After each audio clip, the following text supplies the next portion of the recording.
नमस्कार दोस्तों, स्वागत है आप सभी का आपके अपने YouTube channel online study with D के पर। यहाँ पर हम देखेंगे सीटेट पेपर फर्स्ट, जिसमें मैथ्स वाले पार्ट में किस प्रकार के क्वेश्चन देखने को मिलेगा, किस प्रकार इनका क्या उत्तर बनेगा, ये इस वीडियो में हम डिस्कस करने वाले हैं। इसकी आंसर की को डिस्कस हम करने वाले हैं। तो चलिए बिना देर किए वीडियो को स्टार्ट करते हैं और चलते हैं आज के हमारे सीटेट पेपर फर्स्ट मैथ्स वाले पार्ट पर और देखते हैं इसके क्वेश्चन को। देखिए, फर्स्ट क्वेश्चन था, अंक 1, 5, 0 और 7 का प्रयोग करके एक ही बार में बनी 4 अंकीय सबसे बड़ी और सबसे छोटी 4 अंकीय संख्या में कितना अंतर है। तो यहाँ पर देखिए, 4 अंकों की सबसे बड़ी संख्या यहाँ पर इन अंकों का प्रयोग करके जो बनने वाली है वो यहाँ पर बनने वाली है 7510, और सबसे छोटी संख्या की यहाँ पर बात की जाए तो वो यहाँ पर बनेगी 1057। अब इनका अंतर यहाँ पर पूछा है तो अंतर इनमें निकल कर आएगा 6453। तो यहाँ पर उत्तर दूसरा जो होगा वो बिल्कुल एकदम सही होगा। अगला प्रश्न देखिए, कांता के पास 5 दर्जन चॉकलेट है। वह इनका 1/6 भाग अरुणा को, शेष चॉकलेटों का 1/5 भाग राधा को देती है। उसके बाद वह अपने अन्य 3 मित्रों में से प्रत्येक को शेष चॉकलेटों का 1/8 भाग देती है।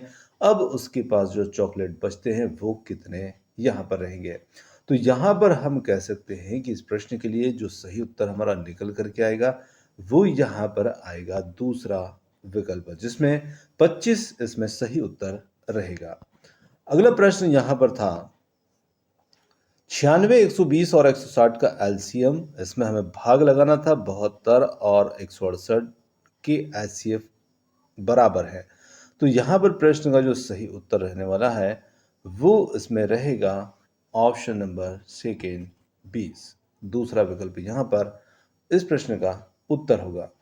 आगे देखिए, अगला प्रश्न था, 8 समोसों का मूल्य 156 रुपये, 4 इडलियों का मूल्य 98 रुपये। सुनीता के पास केवल 200 रुपये का नोट है। वह 3 समोसे और 3 इडलियां खरीदती है। अब उसके पास जो है कितने रुपए यहाँ पर शेष बचे। तो यहाँ पर हम कह सकते हैं कि अभी उसके पास जो है वो 68 रुपये यहाँ पर शेष बचे होंगे। तो यहाँ पर दूसरा विकल्प जो होगा वो हमारा यहाँ पर उत्तर होगा।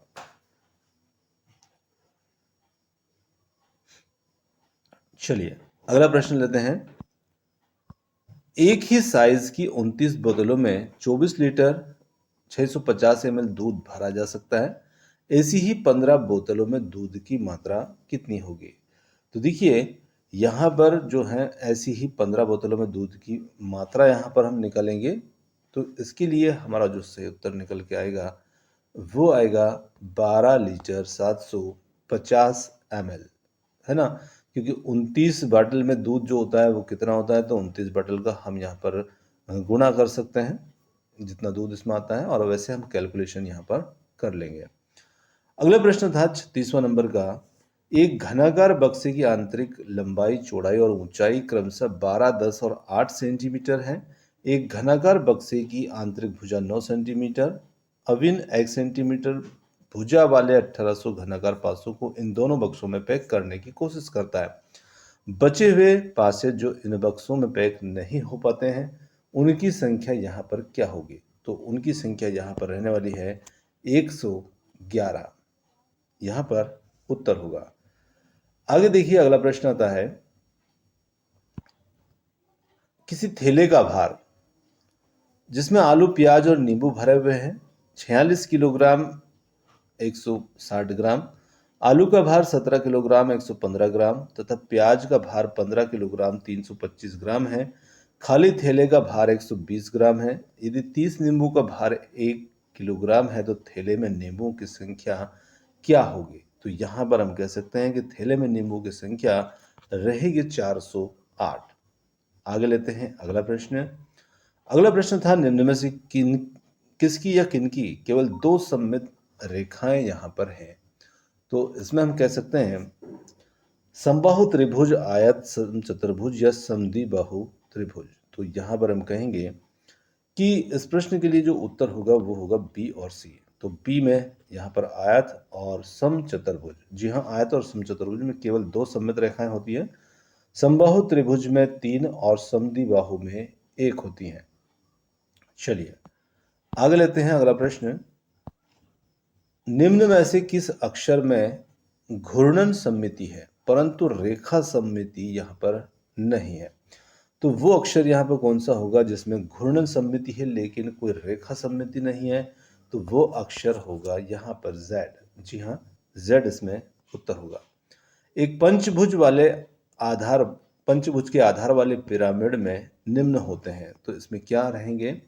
तो जो पंचभुज पिरामिड में एक आधार और 5 त्रिकोणीय फलक होते हैं, यानी कि कुल 6 फलक हो जाते हैं और 6 ही इसमें शीर्ष हो जाते हैं। तो यहाँ पर 6 शीर्ष और 6 फलक हमारा उत्तर होगा। आगे देखिए अगला प्रश्न। निम्न सारणी के प्रथम 6 दिनों में एक लाइब्रेरी में आने वाले लोगों की संख्या को यह दर्शाता है। अब सोमवार को इतने 86 लोग आते हैं, मंगलवार को 114 लोग, बुधवार को 141, बृहस्पतिवार को 95, शुक्रवार को 124, शनिवार को 151। तो यहाँ पर प्रश्न है किस दिन लाइब्रेरी में लोगों की संख्या उसकी पिछले दिन से 29 अधिक थी? तो यहाँ पर देखिए शुक्रवार को यदि हम देखें तो शुक्रवार को लोग यहाँ पर आ रहे हैं 124 और शुक्रवार के पहले यहाँ पर आता है बृहस्पतिवार जिसमें आए हैं 95। अब 95 और 124 का अंतर निकालें तो ये निकल के आता है 29। तो बिल्कुल यहाँ पर शुक्रवार को उसके पहले वाले दिन से 29 अधिक थी, वो थी शुक्रवार को। तो यहाँ पर सही उत्तर हमारा होगा शुक्रवार। आगे लेते हैं। एक संख्याओं का पैटर्न बताया है यहाँ पर 3, 10, 32, 99 और इसमें आगे की 2 संख्याओं का योग क्या होगा? तो देखिए संख्याएं जो है जिस पैटर्न में आगे बढ़ रही है, तो यहाँ पर इस प्रश्न के लिए जो सही उत्तर निकल के आएगा वो आएगा यहाँ पर ऑप्शन नंबर सेकेंड। अब क्यों यहाँ पर आएगा? क्योंकि संख्या जो है वो अपने 10 गुनी हो रही है।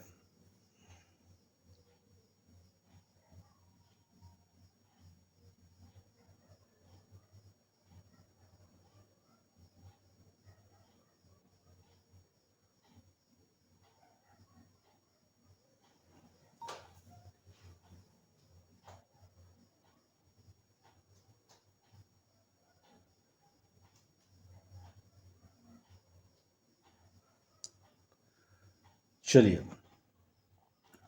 दूसरा विकल्प यहाँ पर प्रश्न के लिए उत्तर होगा 1209।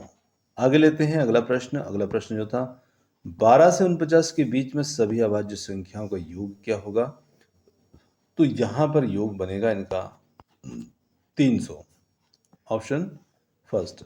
अगला यहाँ पर प्रश्न है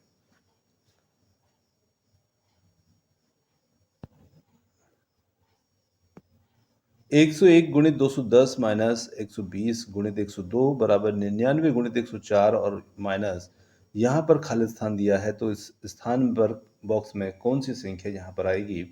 तो यहाँ पर हम कह सकते हैं कि इसमें जो संख्या आएगी वो आएगी 1326। ऑप्शन फोर्थ जो होगा वो इसमें उत्तर आएगा। अगला प्रश्न आता है 36 और 48 के सभी सार्व गुणनखंडों एक को छोड़कर इनका योग क्या होगा? तो यहाँ पर इनका योग जो होगा वो होगा 36 और 48 के सभी सार्व गुणनखंड एक को छोड़ दिया जाए तो वो हो जाते हैं यहाँ पर 2, 3, 4 और 121 और इनका 121 नहीं 12। तो इन सभी का योग यदि हम देखें तो वो हो जाता है 27। यहाँ पर देखिए मैं यहाँ पर थोड़ा स्पष्ट करूँगा 2, 3, 4, 6 और 12। अब इनका योग देखें तो 2, 3, 5, 4, 9, 6, 15, 15 और 2, 17 और 10, 27। चलिए आगे लेते हैं।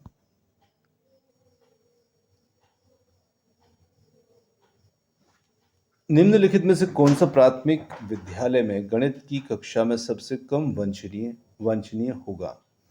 तो यहाँ पर हम कह सकते हैं कि इसमें प्रश्न के लिए जो सही उत्तर था, कार्य पुस्तिका से कलन विधि आधारित प्रश्नों को हल करना, दूसरा विकल्प जो था वो इस प्रश्न के लिए सही था।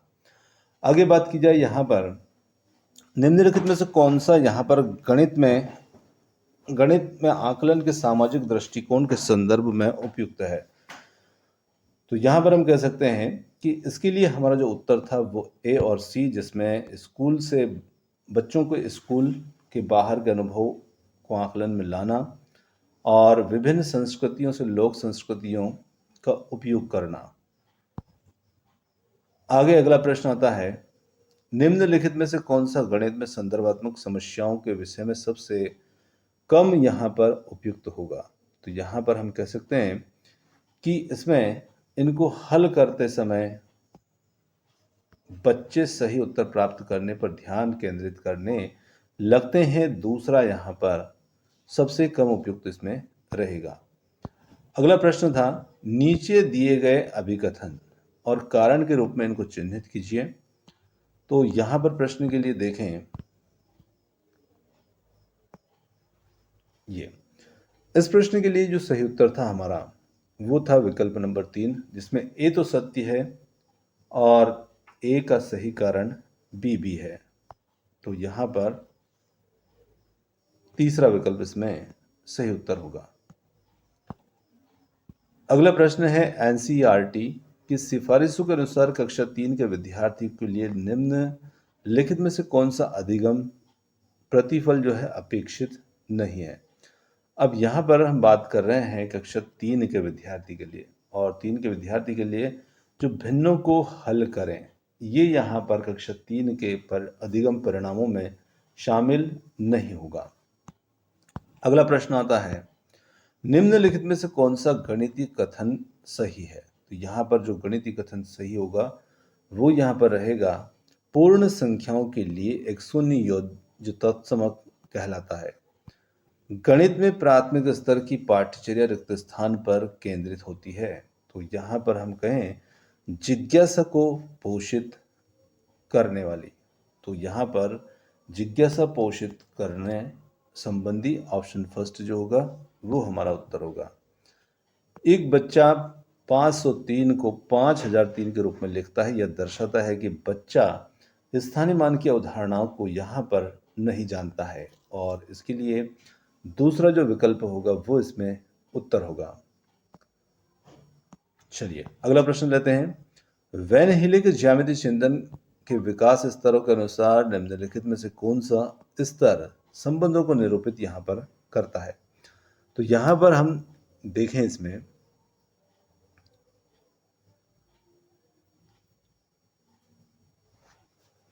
एक बच्चा दी गई ज्यामितीय आकृति के सामान्य गुण का औपचारिक रूप से निगमन कर सकता है तथा इन गुणों के बीच संबंधों को देख सकने में सक्षम है।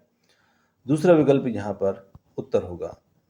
अगला प्रश्न आता है, निम्नलिखित में से कौन सा गणित शिक्षण अधिगम में स्थानीय सांस्कृतिक ज्ञान के समावेश का सबसे उपयुक्त यहाँ पर उदाहरण होगा?